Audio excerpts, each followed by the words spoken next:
ભરૂચમાં ભાજપ માટે પ્રતિષ્ઠાઓની બની રહેલી દૂધધારા ડેરીની ચૂંટણી આજે શુક્રવારે સવારે 9 વાગ્યાથી શરૂ થઈ હતી. દૂધધારા ડેરીની 14 બેઠકો માટે મતદાન યોજાયું હતું. શાંતિપૂર્ણ માહોલમાં મતદાન પૂર્ણ થયું છે. આવતીકાલે મતગણતરી થશે. ભરૂચમાં 900 કરોડના ટર્નઓવર ધરાવતી આ ડેરીમાં છેલ્લા 17 વર્ષથી ઘનશ્યામ પટેલનો કબજો રહ્યો છે. પરંતુ આ વખતની ચૂંટણીમાં વાગરાના ભાજપ ધારાસભ્ય અરુણસિંહ રાણાએ પોતાની પેનલ ઊભી કરી સીધી ટક્કર આપી છે.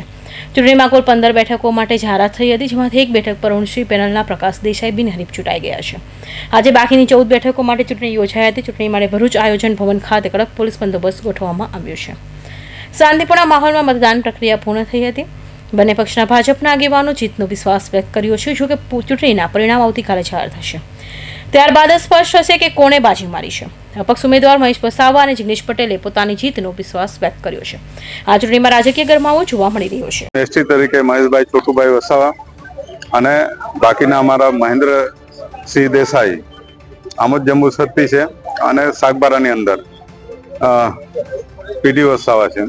એ અમારા 4 જીતવાના છે અને અમે 100% જીતવા. અમને અમારા મતદારો પર ભરોસો છે. અમે મતદારોમાં કેમ્પેન કર્યું છે અને મતદારોએ અમને વિશ્વાસ અને ખાતરી આપી છે, જેથી આ ડેરીની અમે રક્ષા કરી શકીએ. આજરોજ દૂધધારા ડેરીના ઇલેક્શન માટે રાજપીપળા ખાતે તથા જિલ્લા આયોજન કચેરી ભરૂચ ખાતે મતદાન મથકનું આયોજન કરવામાં આવ્યું છે, જેમાં 296 વોટર્સ છે અને 12 ઝોનમાં એક ઝોન બિનહરીફ તથા 11 ઝોનની ચૂંટણી તથા એક મહિલા અનામત માટે 2 મહિલા અનામત માટે તથા એક આદિજાતિ ની સીટ માટે ચૂંટણીનું આયોજન થયું છે. ચૂંટણીની શરૂઆત થઈ ગઈ છે.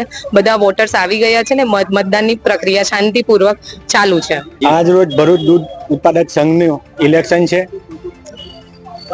અને જે રીતનો સભાસદ અને દૂધ ઉત્પાદકોનો જે જોમ અને જુસ્સો છે એ પ્રમાણે આ વખતે એવું લાગે છે કે ચોક્કસ પરિવર્તન થશે અને અમારી વિકાસ પેનલ સંપૂર્ણ બહુમતીથી જીતીશું. અપક્ષ ઉમેદવાર મહેશ વસાવાએ મતદાન કર્યા બાદ મીડિયા સાથે વાતચીત કરી હતી. તેમણે દાવો કર્યો કે તેમાંની પેનલમાંથી ઓછામાં ઓછા 4 ઉમેદવારો ચોક્કસપણે વિજયી બનશે.